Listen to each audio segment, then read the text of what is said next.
Hi, this is Matt with AppliancePartsPros.com. Today we'll be showing you how to repair your appliance.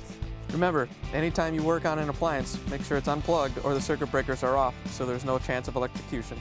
Also make sure you turn off your hot and cold water supplies.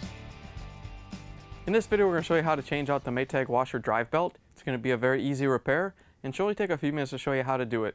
If you already have one of these, great. If not, you can click on the link below or get it at AppliancePartsPros.com. When you open up the package, you're going to get the instructions and the new drive belt. The drive belt is what goes from the motor to the transmission. The main reason you'd be changing it out is that over time it's stretched out and lost its grip and it's not driving the transmission. In order to get to the part, we're going to take off the front panel. We're going to use a Phillips screwdriver to take off the two screws at the bottom so we can remove it.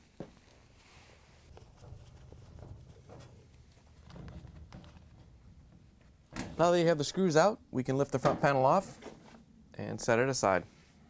With the front panel off, we can now tip the machine up.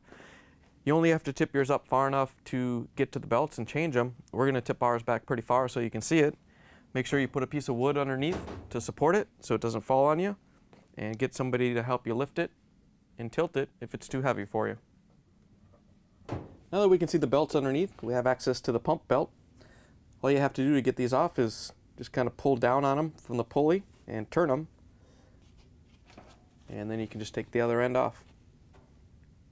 Now that we have the pump belt out of the way, we can do the same thing with the drive belt. All you have to do is get it started off on one side of the pulley and keep turning it till it comes off, and then we can pull it out. Here's the old drive belt next to the new one. If you already have one of these, great. If not, you can get it at AppliancePartsPros.com. To put the new drive belt on, we're going to hook it around the transmission pulley, and then we can reach up to the motor pulley and pull the motor down, and the same way we took it off, we can get it started on there and rotate it around so it goes onto the pulley. When you're putting the drive belt on the motor pulley, make sure you put it on the upper pulley. Now that you have the drive belt on, we can put the pump belt back on. It's the same as taking it off. You want to hook it around the motor pulley and then get it started on the pump pulley and just spin it so it goes around and goes on. Now that you have the belts installed, you can get somebody to help you lift the machine back up because it's heavy. Once you have it back on its feet, we can put it back together. Now we can put the front panel on. All you have to do is lift it up so the spring fasteners go into their little tabs. And then we can lower it down so we can put the screws in.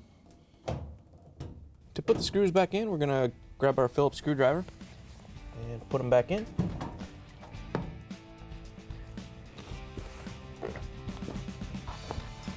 Now that we have the part installed, we can plug it back in, turn the water back on, and take it for a spin. Thanks for joining us for another successful repair brought to you by AppliancePartsPros.com. Check out our other repair videos on our site, Facebook, and YouTube.